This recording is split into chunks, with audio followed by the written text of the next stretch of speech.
I speak blessing into each one of your life today as we join together in learning, studying God's Word. We all want to grow, become truly mature, strong, steadfast, solid, completely sold out follower of Jesus Christ. We do not want to just be called Christian by name. Instead, we want to be a genuine one. So that when cases are filed against us, there is more than enough evidence that indeed we are Christians, we are followers of Jesus, and we shall be easily convicted. Father, thank you for this wonderful day that we shall be learning more about you and your word. We invite you, Holy Spirit, to speak to us, give us understanding, enlighten our minds, O Lord. Soften our hearts, O God, that we shall be receptive. Every word, O Lord, you will say, O Lord God, will find its place in our innermost being. And like the psalmist has said, your word I will hide in my heart so that I will not sin against you. Thank you, Father. Holy Spirit, thank you. In Jesus' name, Amen. So I was telling you about the epistles as an introduction to this new series of lessons. For months in the past, we studied some of Paul's writings, some of Paul's epistles. Today we will read the book of James. We'll study the book of James, although I mentioned about Thessalonica last Sunday. But I feel I need to go first to the book of James. This book is a very important book in the New Testament, in the whole Bible, because this book emphasizes action. Can you say the word action? This book emphasizes action. It is in this letter made by the Apostle James, that we can read the line, faith without works is dead. Simply put, faith without corresponding action is not faith. It's not true faith, because true faith will correspondingly act in obedience to that faith. Just like when Abraham was spoken to by God, because he believed, he went. He acted. He went. He left his home, his place, and just he took a journey with his wife and Lot and some few others. Noah, because he believed, he built an ark. That's what faith means. So it is in this book that this is one of the most familiar lines we find from the book of James. So we start by reading James chapter 1, verse 1. James, a servant of God and of the Lord Jesus Christ, is telling us from where the letter has came from and where the letter is addressed unto, to the 12 tribes scattered among the nations. Of course, the 12 tribes has a direct reference to the 12 tribes of Israel in the Old Testament. The children of Jacob, who became Israel. But these 12 tribes here actually are people who belonging to these 12 tribes that became followers of Jesus Christ. Meaning these were Jewish Christians, Messianic Jews as we call them today. These were the object of James' letter. He was writing to them, and they were scattered in many different places, mainly because of persecution. But they were already scattered before the Christianity has happened. Because as we all know from the Old Testament, eventually the whole of Israel, northern and southern kingdom were captured. And all the inhabitants, except for some few people that were left behind, they were all carried as captives, become slaves in Babylon. But many of them eventually became Christians. So James, decided to write them. And this is his short letter. And this is, by the way, the James, who is the half-brother of Jesus Christ, who presided the first council of the church recorded in Acts chapter 15. If you have the chance, you go to Acts chapter 15 and you will read that James was among the pillars. It was serving as some kind of moderator in resolving an issue concerning Jewish people who has now become followers of Jesus. What should they do? Including what foods they need to eat. And also, are they still bound to obey the commandments of the Old Testament, like the instructions of Moses concerning many particular aspects of daily life? So those things were resolved in the Council of Jerusalem, presided by James. This is not the James that is the brother of John. Okay? Remember Peter, James, and John?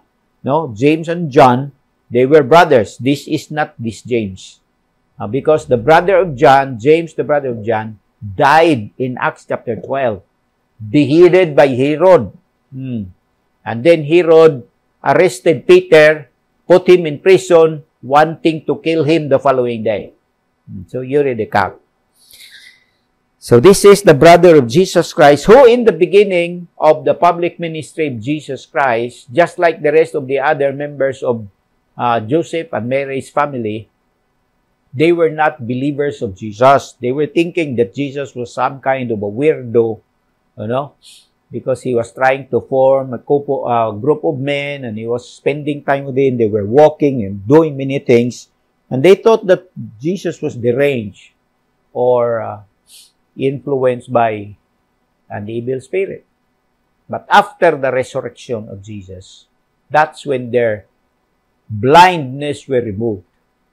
And they have seen the light in Christ, and they too became followers of Jesus. And James became one of the pillars. Praise God. And then, in verse number 2, immediately, James started, directly talking about how should we conduct ourselves when we are tested and tried.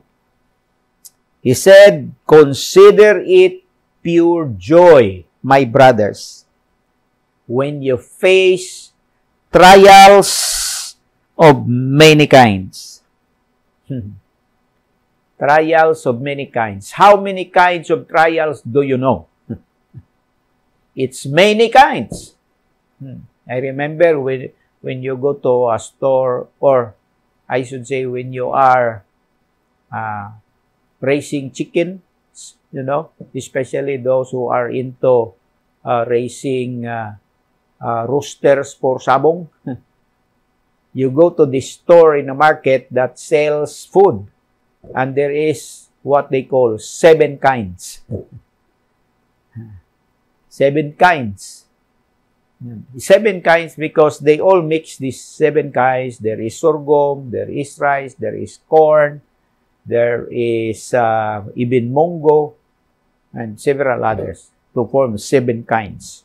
And then you feed it to your rooster. Make your rooster strong. But James is talking about many kinds of trials. And what is the attitude that we as a Christian should have when we are surrounded by trials, or when we go through a labyrinth of trials, different kinds of trials. What are samples of this? Financial trial is one. Physical physical trial, an issue that of your physical body, or marital issue. There is a trial in your marriage, in your relationship as a couple, or you are being tried through the behavior of your children. Some of your children are not behaving properly and they are becoming a cause of embarrassment for you as a Christian. So how are you going to conduct yourself in that way? James says, count it all joy or consider it pure joy. Hallelujah. And this is more about an issue of an attitude and the heart of a person.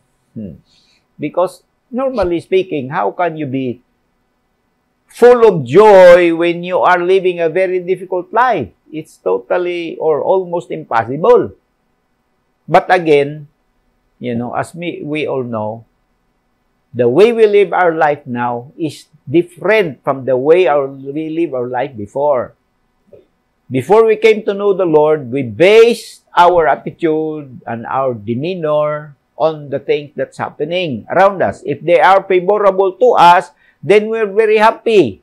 We have a big smile. For example, when you are selling something and you make a big profit at the end of the day, you have a big smile. But if you lose some precious money doing business, then you are not happy. You come home, you're sad, you're gloomy. And then when somebody greets you, you hardly respond. Di ba? But here he is teaching us to live a consistent life. In fact, he qualified the word joy with the word pure. Pure joy. What kind of joy you must have? Pure joy. Because pure joy do not depend on the circumstances around you. Pure joy is a gift from God through His Holy Spirit. When you go back to course later in Galatians, he talks about the fruit of the Spirit that the Spirit gives to every believer, so that every believer will demonstrate, will display this kind of fruit to people around. And one of those is joy. So pure joy do not depend on surroundings. Whereas, in the way of the world, our joy, our happiness is directly connected to things that's happening around us. When they are favorable to us, we're happy. We have a big smile. And then if we are a Christian, we stand up and testify. God is good all the time. But when we suffer reversals, setbacks, then we lose our joy. Because that kind of joy is not really pure joy. It is not the joy that is the fruit of the Spirit. That's why, my dear brothers and sisters, remember that the Holy Spirit lives inside of you, inside of us. Now I realize, by the way, that this is, this is easy to teach, but a little difficult to practice. It will take a lot of practice until it will become a part of us. So when we fail during a testing or a trial, let us not judge nor condemn ourselves. Let's just bounce back. Let's just be humble and say, I'm sorry, I forgot. And then move on. Hallelujah. Praise God. Consider it pure joy, my brothers, whenever you face trials of many kinds, because He gives us the reason why we are to have pure joy whenever there are trials. Why? Because you know that the testing of your faith develops perseverance. Develops perseverance. Perseverance must finish its work so that you may be mature and complete, not lacking anything. Now, here is the catch. Why there are trials of every kind. Why the Lord allows trials on a regular basis to visit a Christian's life. Because as James has received from the Lord an understanding, the testing of our faith develops perseverance. Meaning to say, without these trials and testings, our faith will not be developed. Our faith will not grow. Very much like building muscles. Somebody said, faith grows like exercise or like muscles that goes through an exercise. And true enough, when you do that exercise, your muscles will not become stiff and strong. No?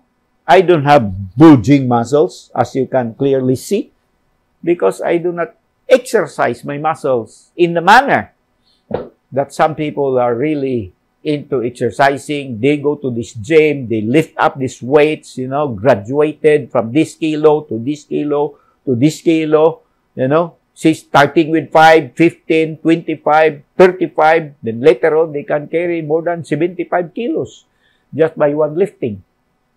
Because now they have built a strong, you know, body. So, perseverance is the byproduct of going through testings. You know? Our faith develops perseverance. And perseverance must finish its work so that you may be mature. The end result of perseverance is maturity. Mature and complete. Hallelujah. Not lacking anything. The idea again here of mature is fully assembled. You know? Fully assembled. No? Lacking nothing. When a car is fully assembled, everything is there. No? Everything that is needed for a car to be a car that can be useful is there. It has engine, it has transmission, it has a well-built body, nice and well-painted. It has 4 wheels attached to it, even it has an extra wheel. Everything is there that is necessary for a car to be a car that can be used. Lacking nothing. Because God wants to use your life. You are not just a Christian for the sake of being a Christian. You're not just a Christian and then gathered together in a church so there is an attendance in the church. No, you're not just an attendance filler. You know? Let me say what I have been saying in a while back. We are not, what should I say? We are instruments, supposedly, in the hands of God. He wants to use our life as instruments. We're not ornaments just to beautify a place and beautify a kingdom. No. We are instruments. Remind yourself, I am an instrument. And as, you know, trials and testings and tribulations, you know, they polish my life. They prepare my life. They strengthen my life. They help me become mature, complete, and ready to serve. Hallelujah. Lacking nothing. Praise be to God. Amen. From now on, let us have the understanding of rejoicing in everything. That is why Paul, you may remember him writing in 1 Thessalonians chapter 5, you know, in verse 16. 1 Thessalonians 5 verse 16. Be joyful always. And this is not the only time that Paul talks about joy. In some other letters, like in Philippians, he says, rejoice in the Lord always. And again, I say rejoice. Here, be joyful always. Because joy is a component that is so important in a Christian life. Even as we are drawing near to the closing of the age, more terrible things are going to happen. A war of everywhere, you know, will expand and grow and escalate. There is a potential for the escalation of war in the Middle East between Israel and its neighbors. There is a war going on, Russia and Ukraine, potential also to escalate. There is a brewing war right in our own backyard between China and Taiwan, United States, and our nation will become a battleground whether we like it or not. But in the midst of all this, consider it pure joy. How do we do that? Not by might nor by power, but by the Holy Spirit of the living God and by the word of the Lord. That should become an inherent part of our own life. That is why, from now on, practice. Practice that your joy will not depend on happenings and events. Some people, they are very happy when they have lots of money. Money is really one source of joy for people, for so many people. But you know, this is not pure joy. When you are happy because you have lots of money, that is not pure joy. Pure joy is even when you do not have money, you're happy. You're joyful. You're singing. You're worshiping. You're serving. Hallelujah. Amen. So how is it with you today, brothers and sisters? Hallelujah. Praise God. Let these first testing and trials continue. Welcome them until their purpose in your life is done. Hallelujah. Because perseverance must finish its work so that you may be mature and complete, lacking anything, nothing, not lacking anything. I really want to pause a little bit more on this word maturity because we have been talking about this just lately. From Paul's letter to the Christians in Ephesus, remember, just maybe 2 or 3 Sundays ago.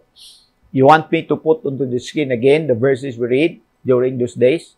Ephesians 4, 11 and 12. And then to 13, 14, 15, and 16.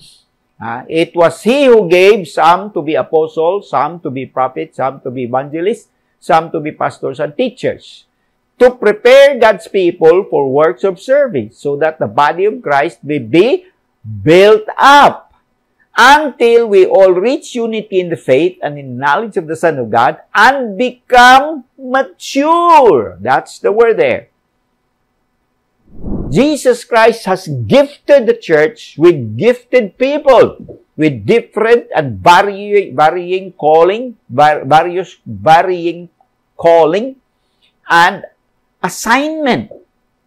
And yet, they have all one intended result, and that is bring the people of God unto maturity, so that when they are mature, they become an asset in the church and in the kingdom of God.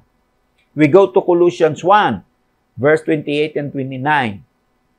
Paul says in this letter, we proclaim Him, admonishing and teaching everyone with all wisdom, so that we may present everyone perfect in Christ. And in the other translation, or the other NIV version, fully mature in Christ. So that we may present everyone fully mature in Christ. Again, the word fully mature is corresponding to the word perfect. Something that's perfect means no longer needs any improvement. Everything is already there and you can start using it for your own enjoyment. Hallelujah. So when you are fully mature, you are perfect, you are prepared completely, God can start using your life. Now, He's not talking about perfection wherein you cannot make mistakes anymore. No.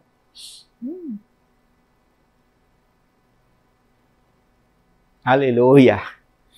I am imagining because I am seeing it, but because I am seeing it, my imagination even increases when it comes to the people of God. And what is that about? That I am imagining and I am seeing now, more and more of you are being used by God. Hallelujah. By His Holy Spirit. Last Sunday, I was in an interior village, part of New Corellia. I went there upon an invitation of our cell group leaders, in Panabo, because they have started and opened 3 house gatherings there. And so they called me and they all gathered in one place. And most of those who were attending were tribal people. They speak a different dialect when they are by themselves. Mupya masum. That's good day. Good morning, maing buntag. It's mupya masum. Mupya na masum. But I was so touched in my heart. You know, what really blessed my heart that day. I can hardly speak when they called me to speak. Because I am seeing these people, you know, being ministered unto, you know, by a couple whom I have married 3 or 4 years ago, whom I never thought, I should say, that they would, you know, involved in a ministry like what we're doing. Because after marrying them, they returned to their place, and when I met them again a couple of months later, they informed me they were attending a local church there, you know, a Christian church also. I said, okay, that's okay, no problem, I said. But later on, they realized that just attending a church would not help their Christian life. Neither can they be used of God to help others. And so in the end, they asked permission to, you know, start leading. That's how it ended up, that they were able to start 3 house meetings there. And these 2 other house meetings, they're raising up a couple, you know, that will take over these house meetings. So I was very happy in the Lord because I am seeing it.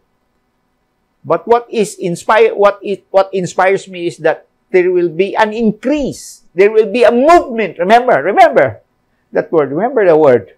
Movement of spirit-empowered leaders serving.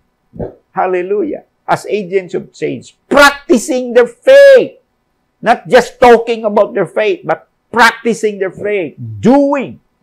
Hallelujah. With pure joy. No matter is the difficulty that they are going through. Their joy do not change. Their passion for God do not waver. Hallelujah. Their faith keeps on growing and advancing because they have this joy. Hallelujah. Welling up inside of them. Joy unspeakable, as scriptures has described, full of glory. Hallelujah. So, dear brothers and sisters, how are you today? Are you going through some testing, some trial? Thank the Lord for it. Ask the Holy Spirit to help you. Lord, let this trial help me finish its assignment on my life. Help me become mature. Lord, if possible, let my maturity be shortened. What I'm saying is, let this process be. But Scripture says, let perseverance finish its work. Hallelujah. That's why it's called perseverance, because it should be long. There is no meaning to endure when it is short. You do not endure difficulty when it's only for 1, 2, 3 seconds. Endurance will have its meaning when it will be 2 hours, 3 hours, then 7, then 12, then 24, then 5 days. Then endurance or perseverance will have its meaning. So let it be, my brothers and sisters. Hallelujah. Father, I pray that each one of us, O Lord, by the power of your Spirit and through the efficacy of your word, which is like a double-edged sword, we, O Lord God, will learn to appreciate your workings on our life, sending at every moment and every season, even testings and trials, so that our faith, Lord God, will develop. Our perseverance, O Lord, will grow and increase, O Lord God. Because perseverance is a manifestation of faith. Is an action of faith. Hallelujah. One indicator that we have faith in the Lord is our perseverance, even during difficult moments of our life. We keep on holding on Him, fighting the good fight of faith, as Paul would say. So I pray, dear Lord, that all your disciples in BCC, O God, will have an enlightenment and understanding, and we will have pure joy, hallelujah, in the midst of all these trying times and situations of life. Holy Spirit, thank you for the fruit that you carry with you, that you are imparting into our life. So we will display this joy, pure joy, before the world to see, and they will be drawn to Jesus. Salamat, Lord, in Christ's name. Amen and amen.